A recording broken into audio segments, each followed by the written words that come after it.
మా బాధ తెలియదు, నీకు మా భాష రాదు, మా బాధ తెలియదు. అందుకే రాहुల్ गांधी నీకు అర్థమయ్యే భాషలోనే చెప్తా ఉన్నా, నీ భాషలో చెప్తా ఉన్నా. देश भर में मोहब्बत के दुकान के डिंडोरा पीटने वाले राहुल जी, क्या आपको याद है हैदराबाद और अशोकनगर चाय की दुकान याद है आपको? चाय पे चर्चा याद है कि नहीं? जहां आपने 3 साल पहले बेरोजगारों से झूठे कस्में आपने खाई, झूठे वादे किए, वहीं से जहां आपने एक तस्वीर लेके ट्विटर में डाल के हमारी युवा को बहकाया, तकदीर बदलने का वादा किया, जहां उन्होंने आपको पूरी तरह से तहे दिल से आपका शुक्रिया अदा किया. याद है वो चाय का अड्डा अशोकनगर का? मैं राहुल जी से पूछना चाहता हूं. आज आपसे पूछते हैं राहुल जी, क्या हुआ आपका वादा? क्या हुआ 2 लाख नौकरियों का वादा? क्या हुआ जॉब कैलेंडर का वादा? क्या हुआ 4000 रुपया बेरोजगार भत्ते का वादा? क्या हुआ हमारे बहनों को स्कूटी देने का वादा? क्या हुआ युवाओं को 10 लाख इंटरेस्ट फ्री लोन देने का वादा? हम पूछते हैं राहुल जी. राहुल जी, तेलंगाना युवा जान चुका है, जाग चुका है.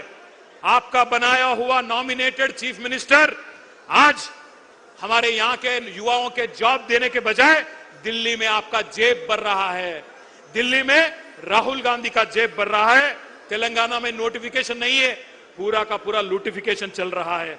इसलिए हर बेरोजगार की धड़कन चीख चीख कर कह रही है, आपकी मोहब्बत की दुकान नहीं है, धोखे का मकान है.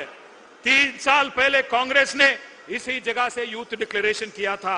आज इसी जगह से तेलंगाना का नौजवान कांग्रेस का डेथ डिक्लेरेशन लिखने के लिए तैयार है. राहुल जी, मैं आपसे कहता हूं, కొలువుల కుంభమేళా అన్నారు, కొలువుల కుంభమేళా అన్నారు, ఇవాళ కుంభకోణాల కుంభమేళా చేస్తా ఉన్నారు.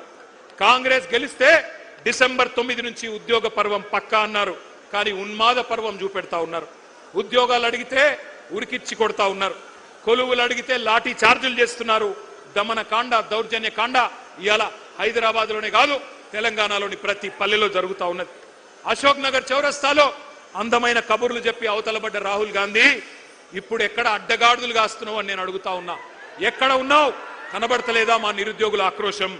గల్లీలో నిరుద్యోగి ఆవేదన పడతా ఉన్నాడు, ఢిల్లీలో ఏ గుడ్డి గుర్రాల పనులు దొమ్ముతున్నావు రాహుల్ గాంధీ అని నేను అడుగుతా ఉన్నా.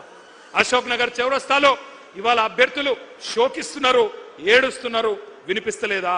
దిల్సుఖ్ నగర్ లో యువత మీద లాఠీలు విరుగుతా ఉన్నాయి, వినిపించడం లేదా? సిటీ సెంట్రల్ లైబ్రరీ మీద దాడులు, ఉస్మానియా క్యాంపస్ లో నిర్బంధాలు, ఆడబిడ్డలని చూడకుండా అనిత మీద, ఆస్మా మీద అర్ధరాత్రి కేసులు, అరెస్టులు.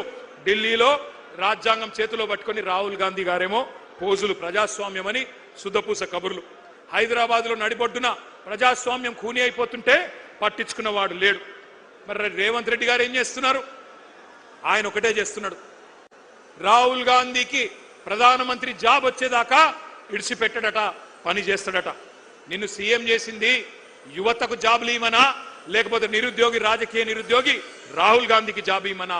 ఆలోచించండి.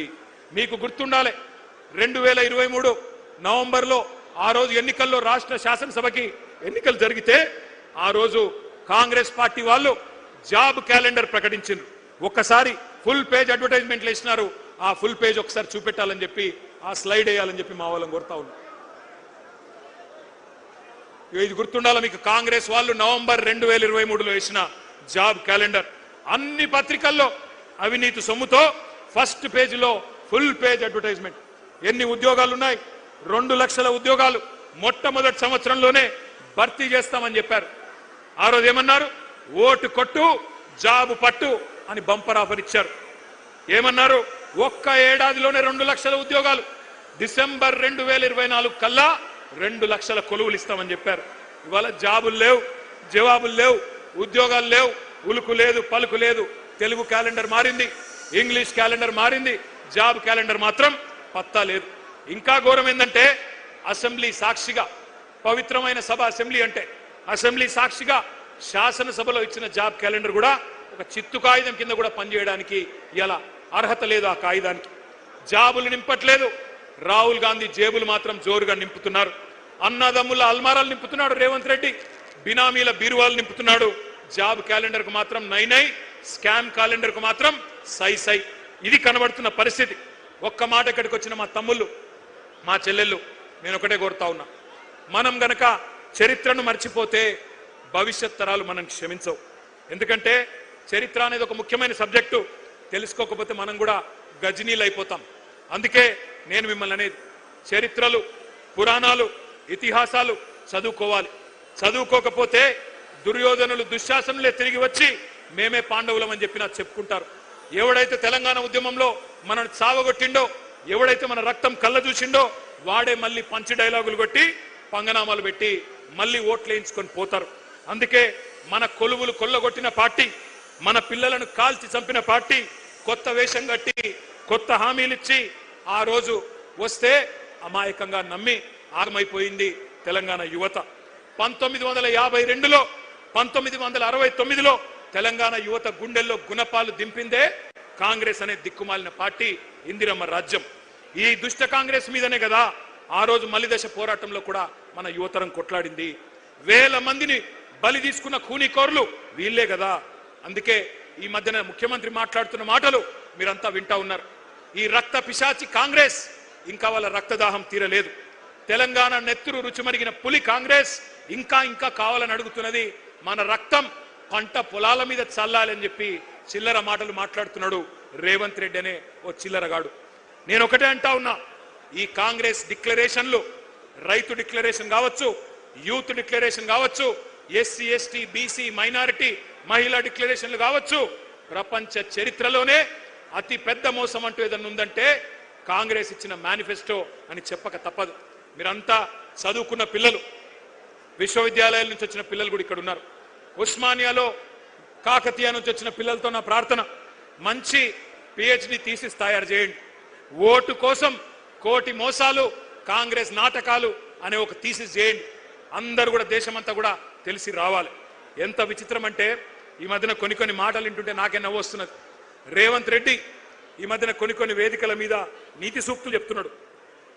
మాట శాశ్వతం, అధికారం శాశ్వతం కాదు అని రేవంత్ రెడ్డి అనే దౌర్భాగ్యుడు చెప్తుంటే కూడా వినాల్సి వస్తున్నది. ఏం చేయాల కర్మ. ఈ మధ్యన ఒక దగ్గర ఎక్కడో చూసిన టీవీలో, సోషల్ మీడియాలో నేను సాంప్రదాయిని, సుప్పిని, శుద్ధ పూసని రేవంత్ రెడ్డి సొక్కం మాటలు చెప్తే కూడా అట్లే అనిపిస్తున్నది.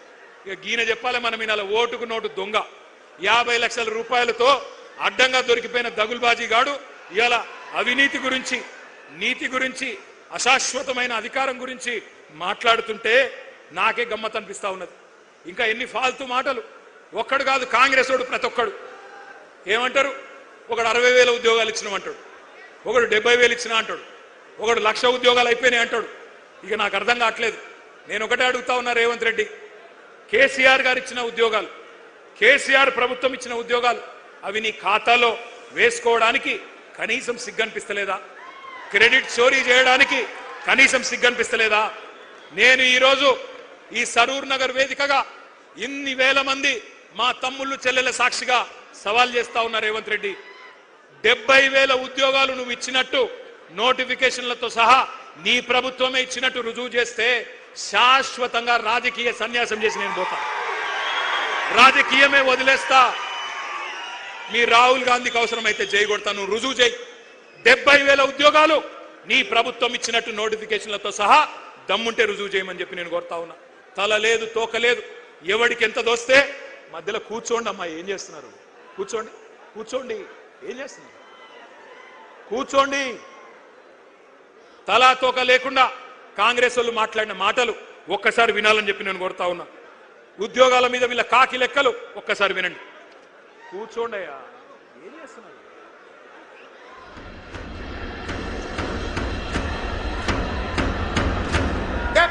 ప్రభుత్వ ఉద్యోగాలు ఇచ్చిన 70,000 ప్రభుత్వ ఉద్యోగాలు ఇచ్చిన ఈనాడు 67,717 ప్రభుత్వ ఉద్యోగ ఖాళీలు భర్తీలు చేసి వివిధ శాఖల్లో ప్రభుత్వ ఉద్యోగాలు మనం భర్తీ చేసినాం.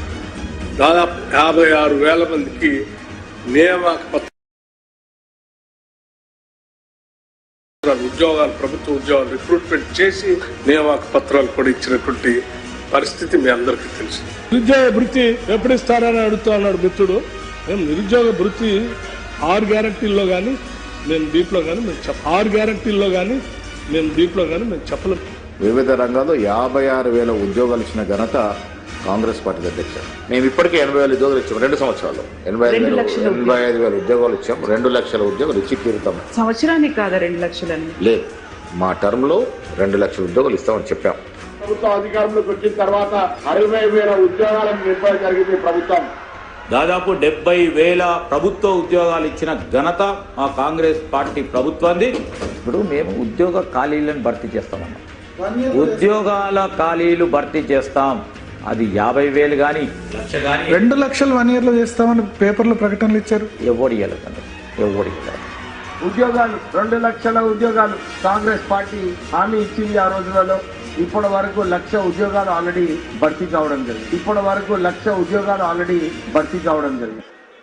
విన్నారు కదా, ఒకడు 60 అంటాడు, ఒకడు 70 అంటాడు, ఒకడు 80 అంటాడు, ఒకడు 1,00,000 అంటాడు, ఒకడు 2 లక్షలు ఎప్పుడు చెప్పనే లేదంటాడు. అసలు వాళ్ళకు అబద్ధం ఆడితే అతికినట్టని ఉండాల. కనీసం అబద్ధాల్లో ఉన్న ట్రైనింగ్ ఇవ్వాలి అనుమూల రేవంత్ రెడ్డి గారు, అది కూడా ఇస్తలేడు.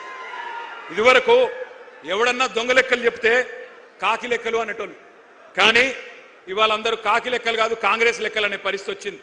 ఎందుకంటే నేను అడిగిన శాసనసభలో కూడా, అయ్యా ఎన్ని ఉద్యోగాలు ఇచ్చినారు మీరు కరెక్ట్గా చెప్పండి అని. శాసనసభ సాక్షిగా కాంగ్రెస్ ప్రభుత్వమే చెప్పింది 16,978 ఉద్యోగాలు మాత్రమే ఇచ్చామని. కానీ అందులో కూడా రీనోటిఫికేషన్లు తీసేస్తే, కేసీఆర్ ప్రభుత్వంలో ఇచ్చిన నోటిఫికేషన్లను రద్దు చేసి తిరిగి ఇచ్చిన వాటిని తీసేస్తే 10,000 ఉద్యోగాలు కూడా ఈ 2.5 సంవత్సరాల్లో రేవంత్ రెడ్డి ప్రభుత్వం ఇవ్వలేదు.